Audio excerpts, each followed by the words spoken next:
noite, né? Boa noite a todos, irmãos. Graça e a paz de Jesus seja sobre as nossas vidas. Eu costumava trocar as datas, agora eu já estou trocando os turnos. Isso é porque nós estamos só em março. Abra sua Bíblia em Romanos, nós estamos expondo essa belíssima epístola paulina e hoje nós vamos para o capítulo 2, a segunda metade do capítulo 2, a partir do versículo 12. Abra sua Bíblia então, capítulo 2, versículo 12. Eu lerei até o final e peço a sua atenção ao texto bíblico, é o que diz a palavra do Senhor, Romanos 2, capítulo 2, a partir do versículo 12. Assim, pois, todos os que pecaram sem lei, também sem lei perecerão, e todos os que com lei pecaram, mediante a lei, serão julgados. Porque os simples ouvidores da lei não são justos diante de Deus, mas os que praticam a lei hão de ser justificados. Quando, pois, os gentios que não têm lei procedem por natureza de conformidade com a lei, não tendo lei, servem eles de lei para si mesmos. Estes mostram a norma da lei gravada no seu coração, testemunhando-lhes também a consciência e os seus pensamentos, mutuamente acusando-se ou defendendo-se. No dia em que Deus, por meio de Cristo Jesus, julgar os segredos dos homens de conformidade com o meu evangelho. Se, porém, tu, que tens por sobrenome judeu, repousas na lei e te glorias em Deus, e que conheces a sua vontade, aprovas as coisas excelentes, sendo instruído na lei, que estás persuadido que és guia de cegos, luz dos que se encontram em trevas, instrutor de ignorantes, mestres de crianças, tendo na lei a forma de sabedoria e da verdade, tu, pois, que ensinas a outrem, não ensinas a ti mesmo. Tu que pregas que não se deve furtar, furtas. Dizes que não se deve cometer adultério e o cometes. Abominas os ídolos e lhes roubas os templos. Tu que te glorias na lei, desonras a Deus pela transgressão da lei. Pois como está escrito, o nome de Deus é blasfemado entre os gentios por vossa causa. Porque a circuncisão não tem valor se praticar porque a circuncisão tem valor se praticares a lei. Se é, porém, transgressor da lei, a tua circuncisão já se tornou incircuncisão. Se, pois, a incircuncisão observa os preceitos da lei, não será ela, porventura, considerada como circuncisão? E se aquele que é incircunciso por natureza cumpre a lei, certamente ele te julgará a ti, não obstante a letra e a circuncisão és transgressor da lei.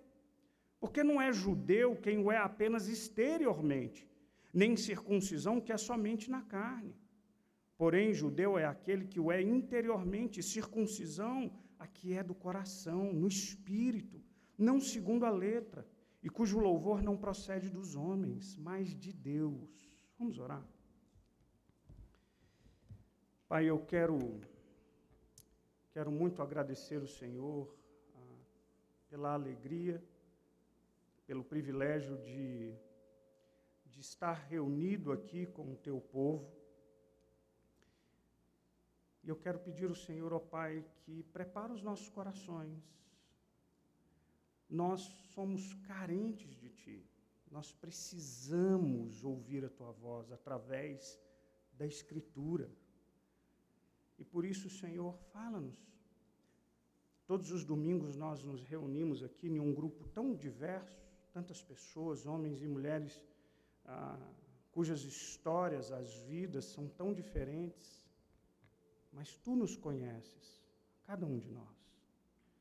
E eu peço que o Senhor, de uma forma particular, trabalhe os nossos corações a fim de que nós recebamos do Senhor edificação, renovo, exortação, santificação, transformação, coisas que somente o poder do Espírito Santo pode operar nas nossas vidas.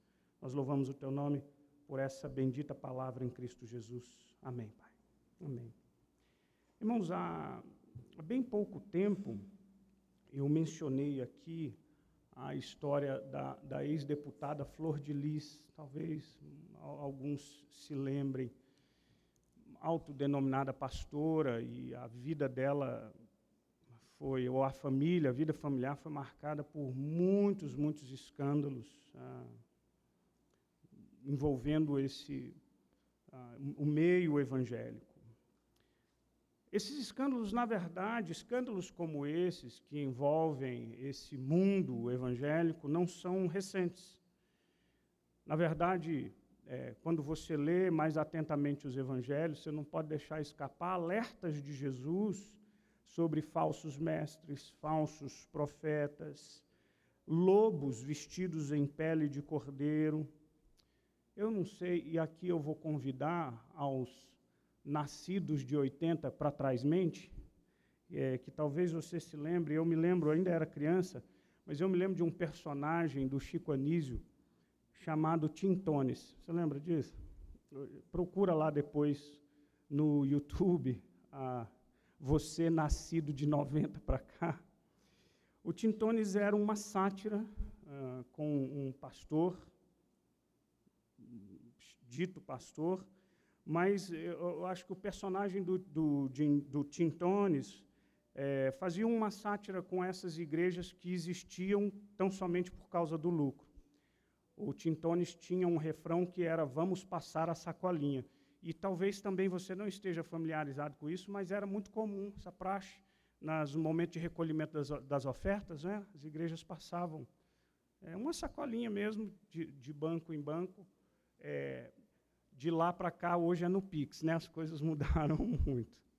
Mas isso é década de 80, eu acho que isso é início da década de 80. O personagem, Tintones, era uma caricatura de uma figura tenebrosa chamada Jim Jones. E esse talvez, eu não sei se você se lembra, Jim Jones foi um maluco que floresceu no meio evangélico pentecostal norte-americano,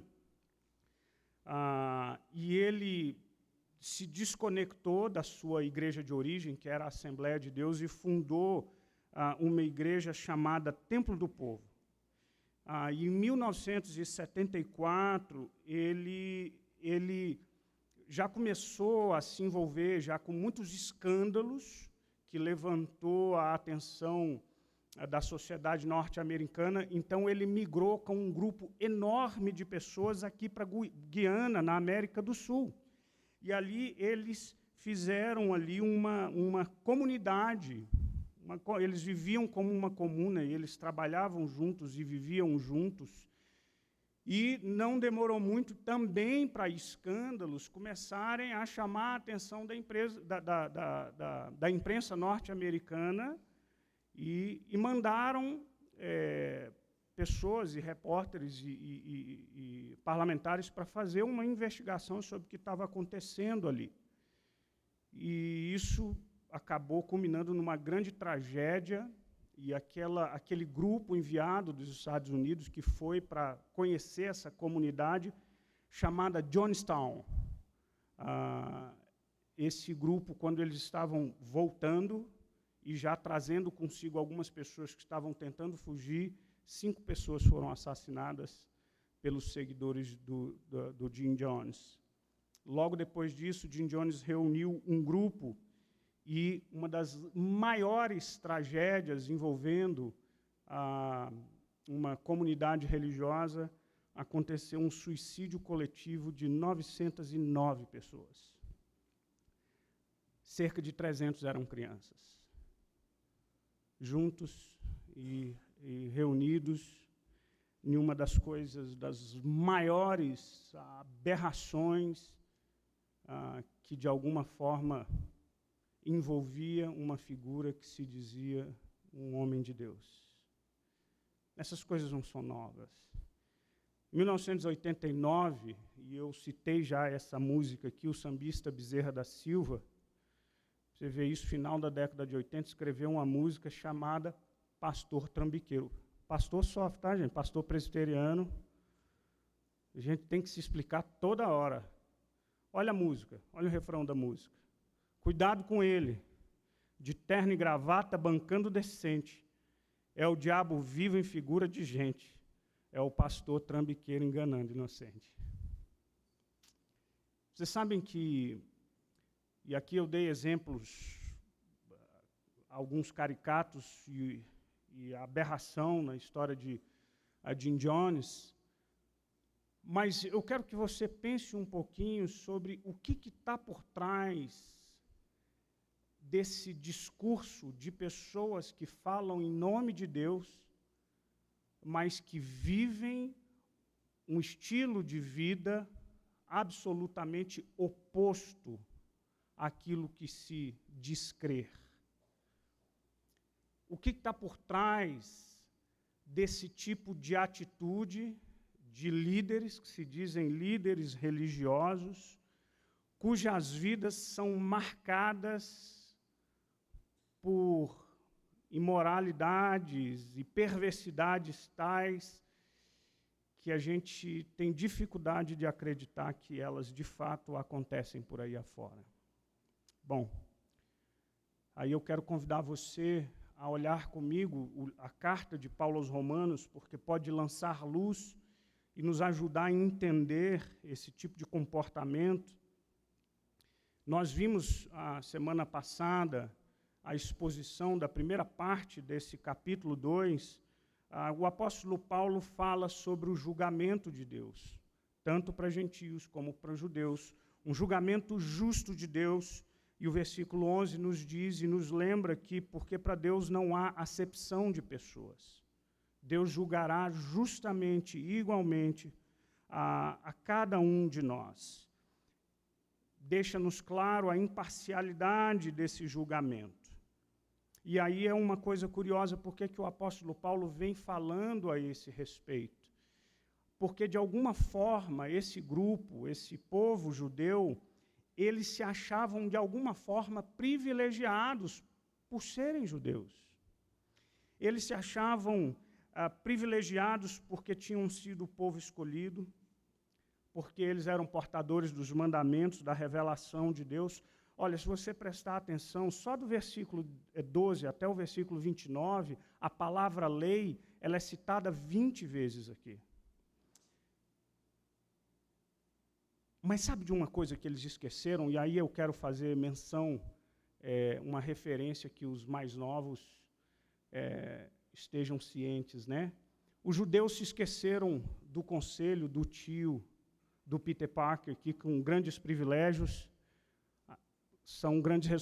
vêm grandes responsabilidades também, não é?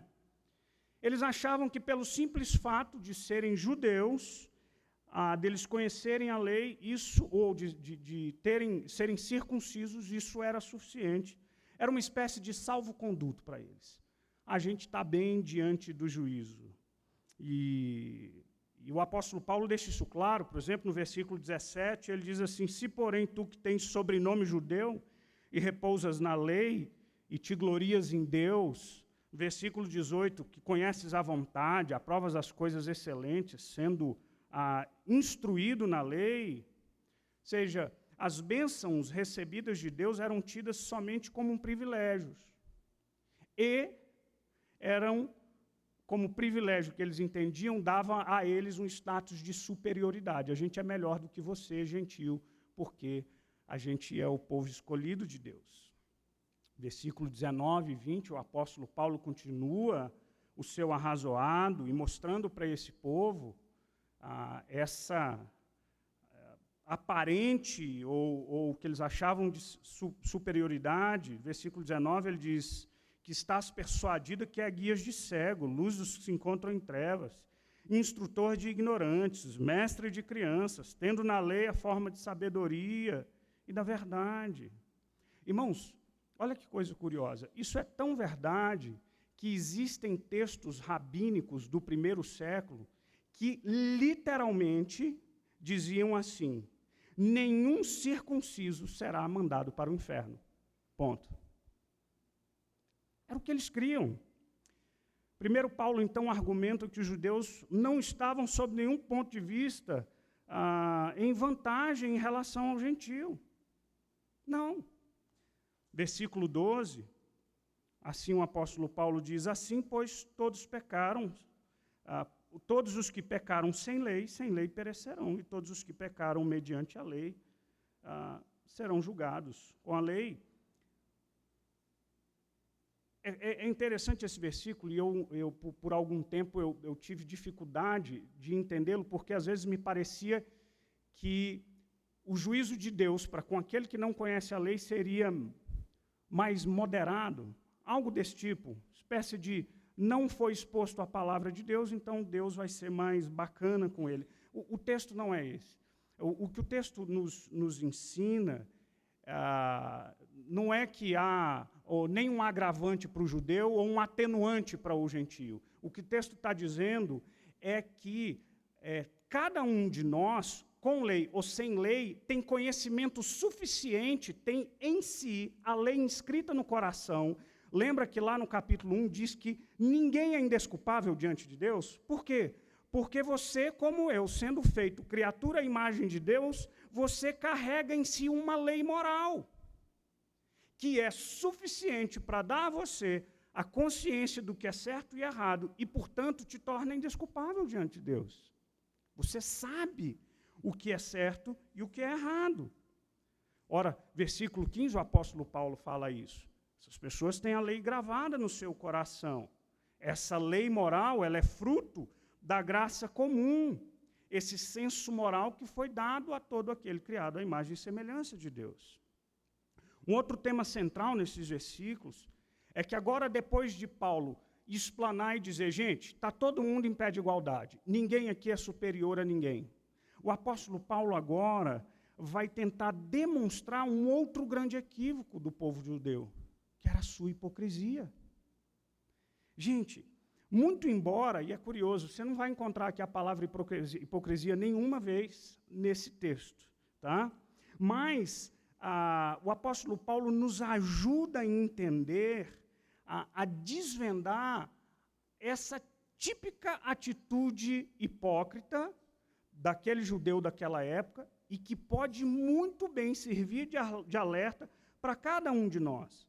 Essa exortação de Paulo é extremamente relevante para os nossos dias. Sabe por quê? Porque é muito fácil vivermos uma fé nominal. É muito fácil vivermos uma religião meramente de ritos, profissões de fé que destoam do estilo de vida. É muito fácil encontrar no meio cristão essa religiosidade hipócrita. É por isso que o meu tema hoje à noite é a anatomia da hipocrisia. Eu quero tentar dissecar um pouco com você, eu quero tentar olhar um pouco com você para essa hipocrisia, para a gente entender três coisas. Três coisas. A primeira é, quais as características da hipocrisia? A segunda é, qual é a consequência da hipocrisia? E a terceira é o destino da hipocrisia. Tá bom? A gente vai tentar entender essas três coisas. Vamos lá para a primeira. As características ou as marcas da hipocrisia. Bem, o texto deixa muito claro para nós pelo menos três características aqui dessa hipocrisia. A primeira delas, e talvez a mais óbvia, é a incoerência. Eu acho que essa é a marca mais evidente da hipocrisia. Você sabe que o grego antigo, a palavra hipocrisia era literalmente atuar, encenar. Os atores gregos, eles subiam ao palco, o ator era um hipócrite, e ele subia ao palco com máscaras, porque ele encenava. E essa palavra, ela é usada no contexto daquela Palestina helenizada, e Jesus usa essa palavra e ela acaba assumindo para nós uma nova conotação, e Jesus usa essa palavra no sentido de que ela demonstra uma incoerência de alguém que diz uma coisa e vive de um outro jeito. Você já viu, por exemplo, Jesus chamar aqueles partidos judaicos, os fariseus, aqueles grupos radicais, ele diz assim, vocês são sepulcros caiados. Vocês lembram disso? Você lembra o que é um sepulcro caiado?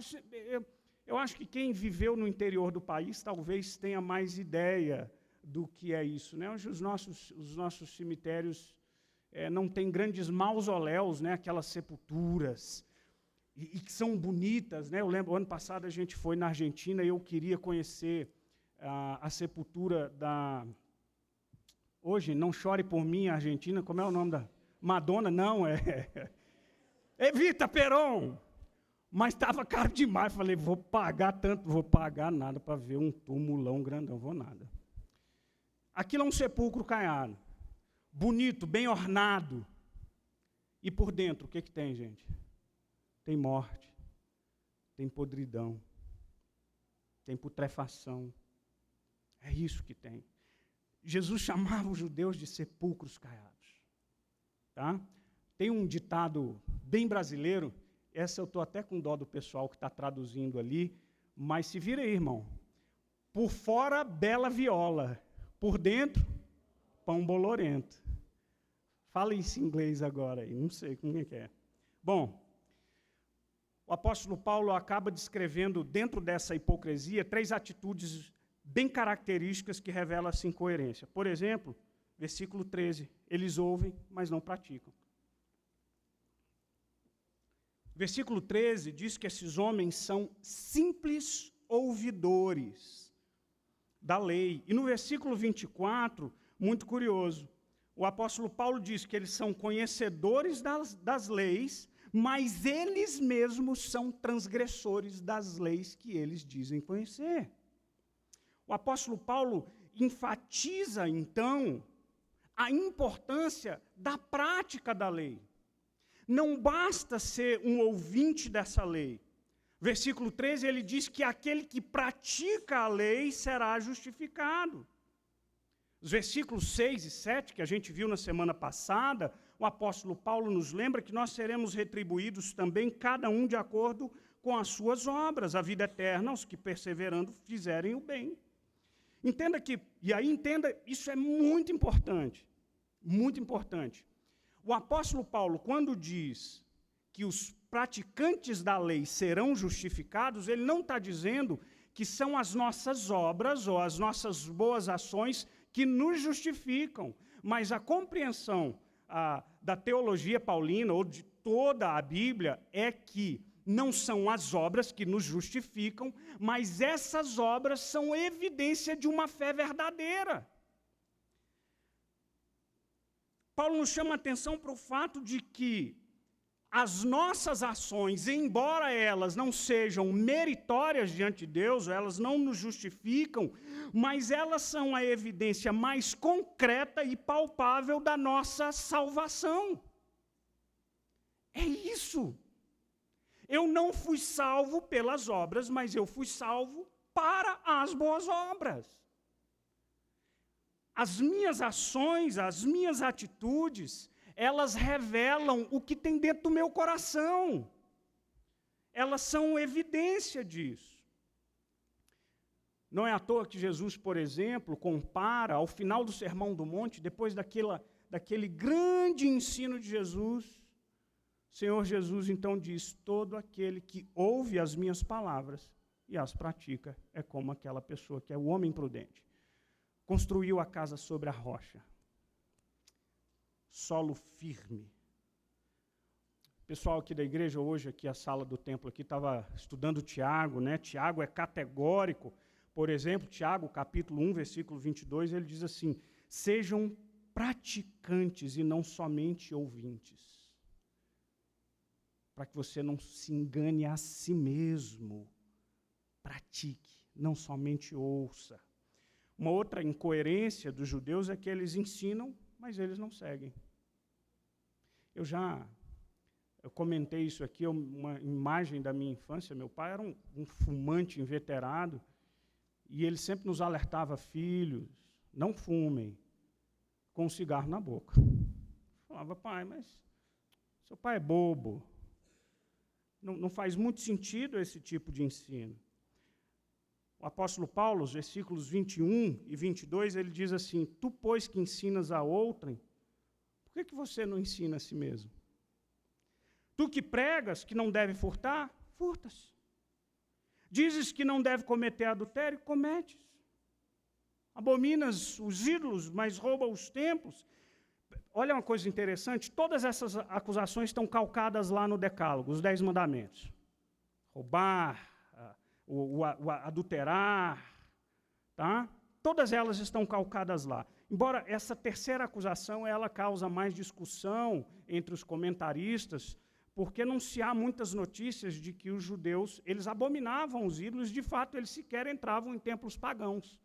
E então se questiona o que Paulo está querendo dizer, e aí há uma enorme discussão a esse respeito, mas talvez uma das possibilidades mais plausíveis é que os judeus dizem assim, eu odeio os ídolos, mas esses ídolos eram furtados. E depois que furtados, esses ídolos eram feitos de ouro, eles eram estátuas cravejadas de pedras preciosas, mas depois de furtados, o judeu aceitava fazer negócio, fazer dinheirinha com eles. Você abomina os ídolos? Essa é a sua incoerência. Percebe? Vocês ensinam algo, mas vocês não vivem o que vocês ensinam. Mais uma evidência dessa incoerência. Uma outra coisa curiosa é que o apóstolo Paulo, por exemplo, diz que eles aparentam, mas eles não são. Gente, aqui o judaísmo é muito curioso, porque o judaísmo é uma religião de muitos rituais, cerimônias, marcas distintivas. Todos esses rituais ou cerimônias, eles acabavam, para o judeu, tendo um fim em si mesmo. Bom, o que eu quero dizer? Quando no Antigo Testamento as ordenanças das purificações, das ofertas, dos sacrifícios, isso tinha um objetivo e apontava para algo adiante. No entanto, o judeu transforma aquilo em algo que tem sentido e um fim em si mesmo. A pergunta, por exemplo, que ajuda a gente a entender o que Paulo está dizendo é, por exemplo, do que adianta você oferecer um animal pelo sacrifício, pelo seu pecado, se não houve arrependimento no seu coração? Ora, o próprio Davi, na sua oração mais dolorosa, ele diz, sacrifícios agradáveis a Deus são espírito quebrantado, coração compungido e contrito. Essa oferta Deus não despreza. De que adianta você abster-se de determinados alimentos se o seu coração está contaminado? Ora, o próprio Jesus nos lembrou, quando na discussão pessoal, brigando lá com Jesus, Jesus disse, gente, não é o que entra pela boca que mata a gente, não.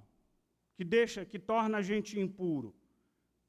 É o que sai do coração da gente. O que sai da boca, e o que sai da boca é o que sai do coração. Por isso, hoje eu comi um baita torresmo deste tamanho ali no almoço. Que não tem nada a ver com a história aqui, mas eu lembrei do torresmo. Presta atenção. Jesus conclui dizendo assim, porque do coração procedem os maus desígnios, os homicídios, os adultérios. Percebe a incoerência dessa gente? A gente oferece, Senhor, para ti um sacrifício, mas o meu coração continua o mesmo. Ora, o próprio Jesus disse, você vai trazer uma oferta no altar, mas você está de mal aí do seu irmão, segura a oferta, vai lá e conserta com teu irmão. Porque o que faz sentido não é isso aqui precisa refletir um coração puro, grato, pelas dádivas de Deus. Ou seja, Paulo dá um exemplo muito claro da circuncisão, lá nos versículos 25 a 29. E Paulo fala sobre a circuncisão verdadeira, que era a circuncisão do coração.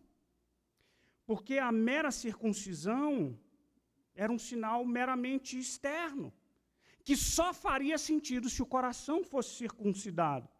E aí há um jogo de palavras que o John Stott explica assim, circuncisão menos obediência é igual incircuncisão. Incircuncisão mais obediência é igual circuncisão. Você ficou mais confuso? Não, o que ele diz é de que vale você ter a marca de pertencimento do povo de Deus, se você não pratica os mandamentos de Deus. Não vale nada. Você é incircunciso. Se, por um outro lado, um gentio convertido que é incircunciso é praticante da lei, o coração dele é mais circunciso que o seu. E aí eu queria convidar você a olhar para você mesmo. O seu batismo, irmão e irmã, não valerá nada se a sua entrega a Cristo não for verdadeira. Levantar as mãos enquanto louvamos a Deus não faz sentido nenhum se a minha vida não estiver já rendida a Ele. O louvor dos meus lábios será vazio se a minha vida não for repleta de adoração. O culto que eu presto a Deus é mentiroso se na minha vida também não há culto lá fora. Entende? Entende que não é o valor do rito em si, mas essa marca aqui de dentro. Sexta-feira, curioso, sexta-feira é minha folga. A esposa me pediu para comprar um filé mignon, queria comer um filé mignon. Filé mignon está caro, irmãos. Aí eu neguei de primeira. Eu sou um marido muito bondoso e fiquei arrependido e comprei o filé mignon. Fui resolver alguma coisa aqui na rua, na volta, passei no mercado, comprei o filé mignon. Mas o mercado que eu estava tem uma fama de, às vezes, eles errarem os preços ali, sabe? Tem um produto em oferta, e dessa vez eu peguei pouquinha coisa. Só um filé mignon, mais uma coisinha. Estou passando, falei, hoje eu vou conferir, porque quando eu faço a compra, eu faço a compra lá em casa, tá, irmão? Viu? Esposa, depois você me agradece. Aí eu, como a compra era pequenininha, eu falei, vou conferir a listinha. Dessa vez eu confiro, ninguém passa a perna em mim, não. Estou eu saindo do mercado, olhei e falei, estava barato demais a compra. Esqueceram de colocar o filé mignon, gente. Aí, eu olhei, só o filé mignon era o dobro do preço que estava naquela continha que eu tinha pago. O que eu faço? Ora, vou dizer que não cobraram o filé mignon. Mas presta atenção, na minha mente poderia passar um monte de coisa para justificar, não podia? Ah, mas com tanto de imposto que eu pago, eu mereço um filé mignon. Ou eu podia pensar assim, para espiritualizar, falar assim, o Senhor cegou os olhos do caixa. Isso aqui é bênção de Deus, eu vou comer filé mignon para a glória de Deus. Olha o fariseu. A gente faz ou não faz um negócio desse? Eu falei, não, gente. Aí voltei na senhora. Falei, senhora, ela, que foi, senhor? Falei, o filé mignon. Está caro, né, moço? Muito caro. Então, não tem aqui, ó, não cobraram o filé mignon. Ela olhou de novo para mim e falou assim, Akuma? Filé mignon, não cobraram o filé mignon. Ela ficou tão impressionada pelo fato de eu voltar, porque eu estava voltando, você entende o que eu estava fazendo? Eu estava voltando lá para pagar uma coisa, não para pedir o meu desconto. Ela falou assim, gente, quase ela me abraçou. Ela me agradeceu umas 5 vezes. Você foi honesto e tal. Presta atenção. Não tinha nenhuma placa dizendo para mim que eu não poderia levar aquele filé mignon. Mas tem uma lei escrita no meu coração. E essa lei não me pesa. Essa lei me dá alegria. E eu fiquei impressionado e triste, de alguma forma, com a surpresa dela, porque essa atitude tinha que ser o padrão, e não é. Não me cobraram, e eu levei essa carne. E eu cheguei em casa, e a mulher fez um belíssimo filé mignon. Irmãos, essa é a lei escrita. Uma segunda característica da hipocrisia é a arrogância. Nós falamos da incoerência, e eu dei exemplos aqui da incoerência. Uma segunda é a arrogância. A arrogância é própria daquele que se acha moralmente superior. E o judeu era muito assim. Ele achava que a sua salvação estava muito baseada nas suas credenciais judaicas. Ou no fato de que ele era obediente, diligente em obedecer à lei de Deus. Essa postura era muito típica. Por exemplo, Jesus, quando conta uma parábola sobre um fariseu e um publicano, Jesus dá o exemplo daquele fariseu que sobe ali na escadaria do templo e ora, diz assim: Senhor, graças eu te dou, porque eu não sou como essa ralé aí, essa gente aí. Eu não sou como os demais homens, roubadores, injustos e adúlteros. O arrogante desconhece a natureza da graça. E por isso ele desconhece a gravidade dos seus próprios pecados. Ele se acha superior porque se acha merecedor das dádivas de Deus. A graça de Deus é o melhor antídoto para a nossa arrogância. Sabe por quê? Porque ela me faz lembrar que a única diferença entre eu e o pior dos pecadores é que a graça me alcançou. Essa é a única diferença. Irmãos queridos, a parábola do filho pródigo, acho que é esse grande exemplo dessa arrogância. E é curioso porque quando a gente lê a parábola, a nossa tendência é achar que o filho perdido é só o filho mais moço, né? Esse é o filho mau da história. Tim Keller tem um livro sobre essa parábola, onde o título do livro é O Deus Pródigo, bem curioso o título do livro. Mas ele diz que o filho mais velho e o filho mais novo, de alguma forma, representam grande parcela da nossa sociedade. Ele diz que há aquele grupo, como o filho mais velho, que é aqueles que andam pelo caminho da conformidade moral. Eles encontram a realização na vida, o sentido na vida, pela conformidade moral. O outro filho encontrou a realização da vida, ou ele acha que ele vai encontrar através do caminho do autoconhecimento.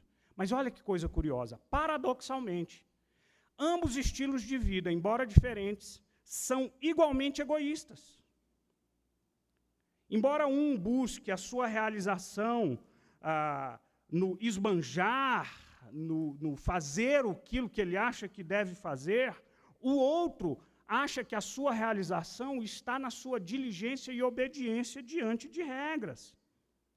Exemplo é que quando o irmão mais moço volta humilhado e arrependido, ele olha para aquele irmão e diz assim: não merece. Quem merece sou eu, a festa tinha que ser para mim. Por quê? Porque eu sou obediente. Eu sou um filho legal, cumpridor das regras. E o Senhor, meu Pai, nunca me reconheceu. Sabe qual é a grande verdade? Há 2 filhos perdidos. E um está dentro da casa do Pai. A obediência do filho mais velho não é fruto do amor ao Pai. Era fruto do amor a si mesmo. A sua arrogância, a sua superioridade moral rouba dele, assim como rouba de nós a nossa empatia, sufoca a misericórdia, nos impede de olhar para o outro com graça. Bom, eu acho que muitos aqui assistiram um filme que é fruto do livro do Humberto Eco, Os Miseráveis, e a última versão do filme ficou muito legal. O Hugh Jackman, né, o Wolverine, que faz o papel principal, e tem 2 personagens bem importantes nessa trama.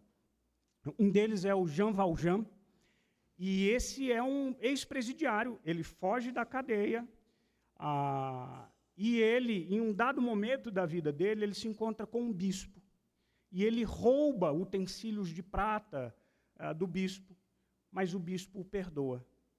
E aquilo foi um marco para a vida dele. Ele encontra arrependimento e transformação de vida através do testemunho daquele bispo. E ele passa a viver uma vida digna, um homem honesto. Mas o antagonista da história é o policial severíssimo chamado Javert. E Javert, ele é obcecado pela lei e pelo cumprimento da lei. E a sua frustração é que ele não consegue prender o Valjean. Sabe quando ele entra em crise? Quando um dia ele corre perigo de vida e quem salva a vida dele? O criminoso. Ele não suporta essa ideia. Tamanha crise que ele termina os seus dias suicidando-se. Ele não consegue conceber graça, bondade, arrependimento, mudança de vida. Irmãos, e por fim, uma terceira característica da hipocrisia é a vaidade. A vaidade é um pecado curioso. Eu digo que é um pecado curioso e perigosíssimo, porque ele é um pecado metamorfo, sabe? Ele assume formas diferentes, ele se disfarça de muitas formas, inclusive de muita religiosidade, de aparência de santidade. Onde é que Paulo denuncia isso? No versículo 29, quando ele diz que aquele que é circunciso interiormente, ele não está buscando o louvor dos homens, mas ele quer agradar a Deus. Essa é a circuncisão do coração. Você sabe quando a gente percebe que a gente tem um coração circuncidado e transformado?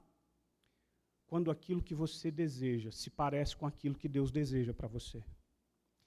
Quando a lei de Deus e o cumprimento dela é alegria para a sua vida. É remédio para a sua alma. Irmãos, no entanto, o vaidoso serve, ou diz que serve a Deus, servindo a si mesmo, no fundo. Esse perigoso pecado, revestido de espiritualidade, reflete aquele homem que subiu nas escadarias do templo e depois a interpretação de Jesus. Jesus diz acerca dessa oração, diz assim, ele orou de si para si. A recompensa ele já recebeu. Ele queria a admiração dos homens. O aplauso ele recebeu. E aí eu queria de novo chamar a sua atenção e perguntar para você, você já pensou que o nosso serviço a Deus pode ser motivado pelo reconhecimento dos outros? Você parou para pensar? E deixa eu te perguntar uma outra coisa. Você dedicado e diligente no serviço ao Senhor.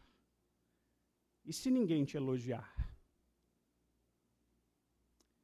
E se ninguém te der crédito?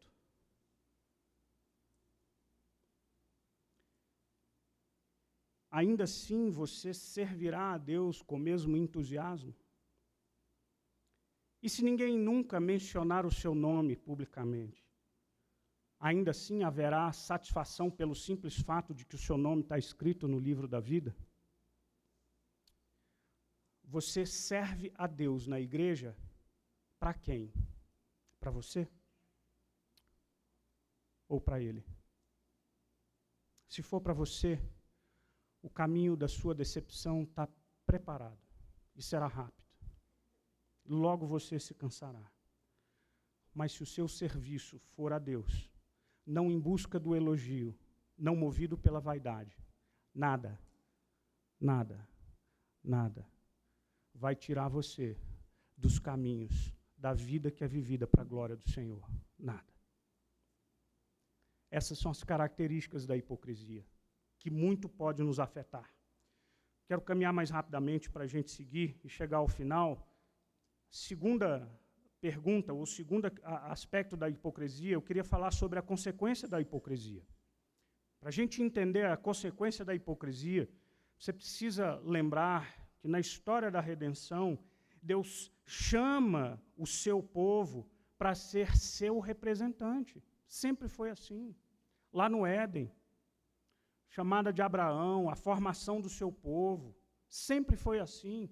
Comigo e com você, com a igreja de Jesus, nós fomos chamados como representantes de Deus nessa terra, embaixadores do seu reino, testemunhas da sua mensagem, chamados para ser luz em meio às trevas. Fomos chamados para ser santos porque Ele é santo. Fomos chamados, irmãos, para evidenciar a nossa filiação. Porque nós precisamos viver na conformidade do Filho de Deus. Lembra? Grandes privilégios também geram grandes responsabilidades. Então, eu que me identifico como cristão, eu que professo a minha fé em Jesus, eu que participo da comunhão da igreja, é esperado de mim que a minha vida reflita a vida de Cristo. Que os meus gestos, que as minhas palavras, que as minhas ações honrem, santifiquem, exaltem e glorifiquem ao Senhor. A minha vida precisa refletir o alto e a glória de Deus. Mas se há incoerência em mim, se há hipocrisia, o que eu produzo é exatamente o oposto. Versículo 24, essa é a consequência da hipocrisia. Pois, como está escrito, o nome de Deus é blasfemado entre os gentios, por vossa causa. Irmãos, a gente precisa tomar um cuidado tão grande, porque às vezes a gente corre o risco de nos esquecermos da gravidade que é a desonra ao nome de Deus. Você lembra o que Jesus disse? Jesus diz no Evangelho de Lucas que ele diz assim, é inevitável que venham escândalos, mas ai dos homens pelos quais eles vêm. Melhor fora, sabe o quê? Amarra uma pedra de moinho ao teu pescoço e lance na água, lance no mar. Não faça isso. Não desonre o nome de Deus. Portanto, na mesma proporção que uma vida coerente com a nossa fé aponta para Cristo, uma vida incoerente com a fé que a gente professa mancha o nome de Cristo. Entende que não é a sua honra que está em jogo, mas uma honra infinitamente maior? A gente precisa tomar esse cuidado. Um cristianismo incoerente não tem resultado, só traz malefícios. A Nancy Pearce, seu belíssimo livro Verdade Absoluta, olha que coisa curiosa, ela chama a nossa atenção para a importância da coerência do nosso testemunho de vida cristã. Ela diz assim, será impossível para as pessoas aceitar novas ideias puramente no campo abstrato, sem enxergar uma ilustração concreta daquilo que professamos. Ela diz que os sociólogos chamam isso de estrutura de plausibilidade, ou seja, o contexto prático onde as ideias são encarnadas. E ela completa, a igreja foi planejada para ser a estrutura de plausibilidade do Evangelho. Quando as pessoas veem a dimensão sobrenatural do amor, do poder, da bondade na forma como os cristãos vivem e tratam uns aos outros, então a nossa mensagem sobre a verdade bíblica torna-se plausível. Você quer que os outros creiam no amor de Deus? Você precisa ser uma manifestação concretíssima desse amor. Essa semana eu estava aqui na igreja e aí a Jo, a secretária, disse, pastor, você está aí? Uma irmãzinha, eu posso falar o nome? Eu acho que posso, né? Uma pessoa tão querida. A senhora foi minha ovelha aqui na quarta igreja. Eu disse, Dona Dorcas está aqui, quer te dar um abraço. Falei, já estou indo aí. Irmãos, sou fã da Dona Dorcas. Sabe por quê? Isso é a vida dela, pública, notória. Eu penso, meu Deus, Dona Dorcas é prima primeira de Jó. Quanto sofrimento na vida, gente. Teve filho assassinado. Um filho que está vivo, adicto. As drogas, craqueiro. Ela que criou o neto. Sabe qual era o ganho de vida da Dona Dorcas? O pão do dia a dia dela? Catar papelão. Dona Dorcas é aquela mulher que recebia uma cesta na igreja e quando sobrava ela trazia de volta o resto. Das dizimistas mais fiéis da igreja. E aí você olha para aquele rostinho dessa mulher sofridíssima. Alegria, contentamento, bem-estar, paz. Quando eu olho com a Dona Dorcas, o evangelho fica muito mais evidente para mim. É isso é o evangelho. Isso é contentamento, isso é confiança, isso é paz em Deus, isso é vida dedicada, isso é fé, isso é esperança, isso é superação, é isso. Você reflete algo de concreto no evangelho para a vida dos outros? Próxima vez que você vira uma senhora, que ela chamar a Dona Dorcas, você dá um abraço nela. Diz assim, me ensina aí, Dona Dorcas. E aí Deus é bom. Há 2 anos atrás, nesse passeio que a gente faz da família, eu encontrei com ela, ela disse, pastor, tem que te contar uma bênção. Eu falei, que foi, Dona Dorcas? Meu neto converteu, casou, agora eu posso deixar ele só, e eu consegui comprar uma casinha. E aposentei. Oh, Dona Dorcas, que vitória maravilhosa. Que evangelho na vida.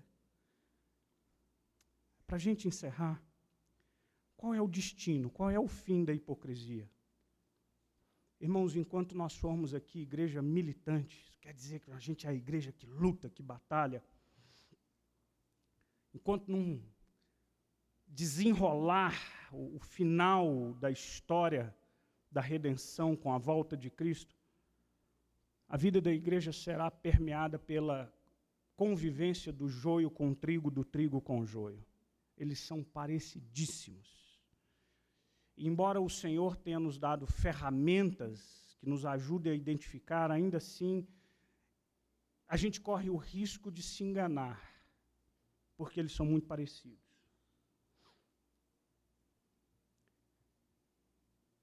Mas o Senhor nos alerta, e o apóstolo Paulo nos alerta, no versículo 16, que no dia que Deus, por meio de Cristo Jesus, julgar os segredos dos homens, de conformidade com o meu evangelho.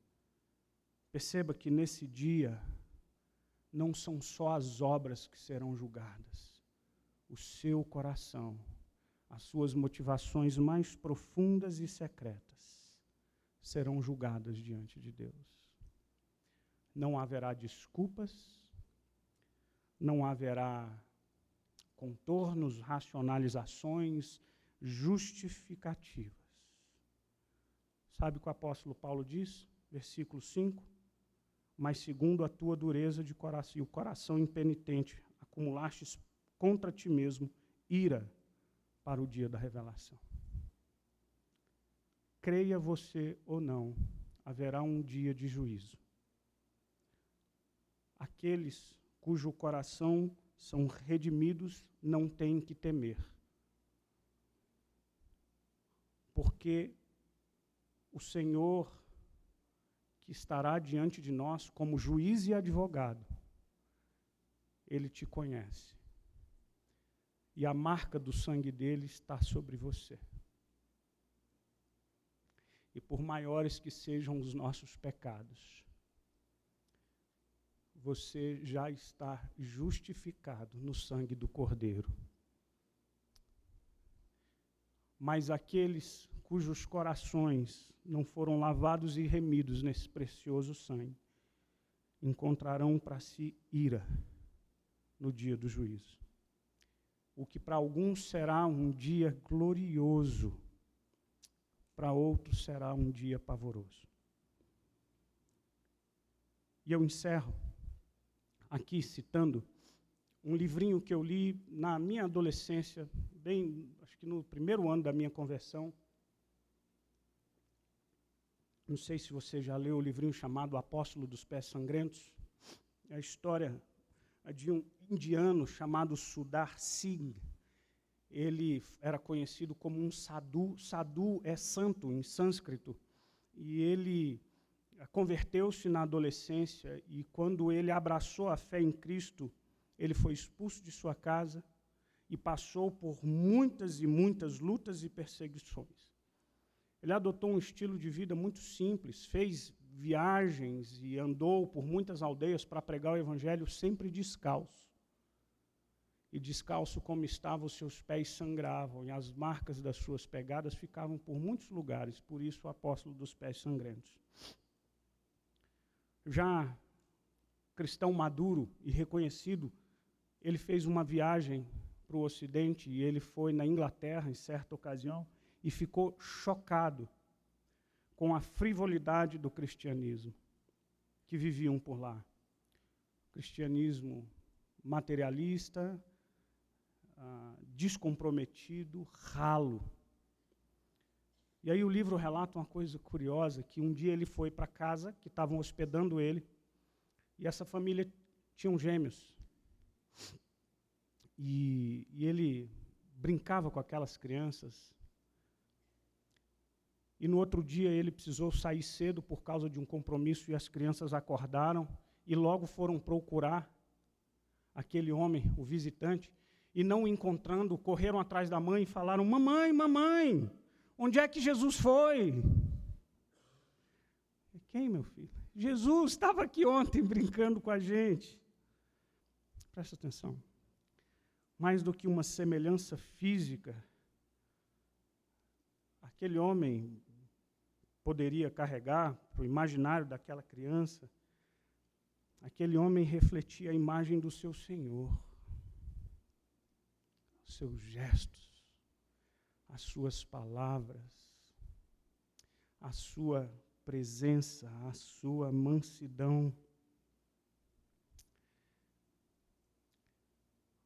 O que as pessoas veem quando olham para você? A quem você reflete quando olham para você? As pessoas são capazes de enxergar em você alguma fagulha, algum traço da pessoa de Jesus em você? Eu e você fomos chamados para isso. Que grande responsabilidade, que grande privilégio. Que o nosso Senhor nos livre, ou livre a sua igreja, de um cristianismo mentiroso e hipócrita. Mas que as nossas vidas sejam testemunhos vivos da pessoa do nosso Senhor Jesus, que eu e você fomos chamados para ser parecidos com Ele. Feche os seus olhos, vamos orar ao Senhor. Pai querido, santo, muito, muito, muito obrigado pelo presente da graça de Deus, desse favor divino que nos alcançou. Muito obrigado, Pai. Muito obrigado pelo teu cuidado imenso. E nos perdoa se em momentos da nossa vida o nosso comportamento, as nossas ações, as nossas atitudes destoam daquilo que o Senhor nos ensina. Que nós não sejamos pedra de tropeço, mas que as nossas vidas reflitam a glória do teu Filho Jesus, a imagem daquele que nos chamou. Senhor, em nome de Jesus, nos perdoa. Tem misericórdia da igreja brasileira. Prepara-nos, porque o dia do juízo virá. E a ira do Cordeiro se acenderá. Mas para os lavados e remidos no teu sangue, no dia do juízo, nós nos depararemos com o abraço do Pai. E sempre me lembro com a doce voz do bom pastor a nos dizer: vinde a mim, benditos do meu Pai. Nós louvamos o teu nome por tudo que tens feito por nós em Cristo Jesus, nosso Senhor. Amém e amém.